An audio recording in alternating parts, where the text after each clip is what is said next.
What is an unconscious moment?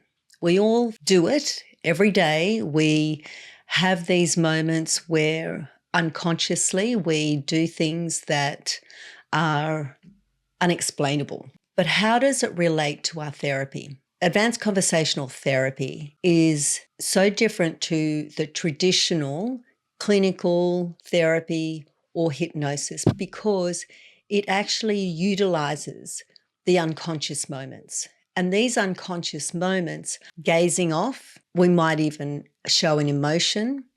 We get confused because we've been in the byproduct of trance when we actually are having these unconscious moments.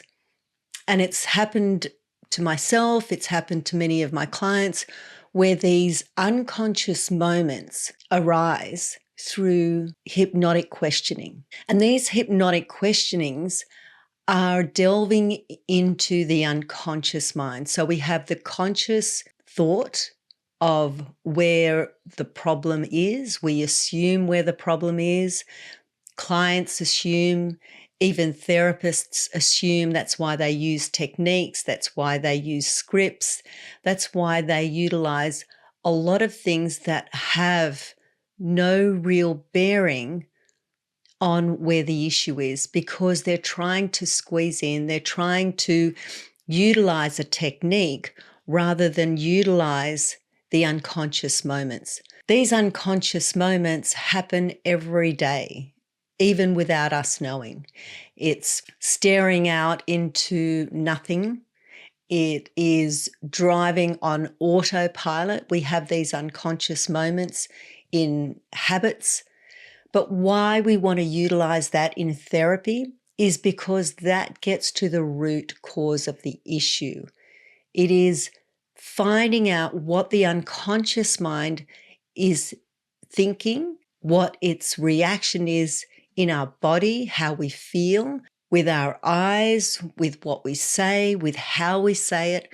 So really utilizing this gets the client to the results quicker and faster. And that's why advanced conversational therapy is so different to the traditional therapy or hypnosis. That's why we get the results so much quicker.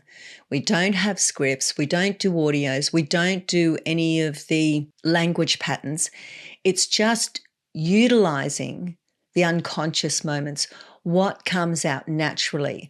And when we force the conscious mind to go into the unconscious mind, that doesn't really work, because you're really tapping into the conscious mind where it's logical, where it's planning. That's what actually is where we become restricted, because it doesn't give us the creativity or the awareness that the unconscious mind holds. So we want to use the therapy side and put the conscious mind in a corner, just enough time so we can utilize what the unconscious mind wants to reveal. It wants to utilize these unconscious moments, and that's what gives us hints.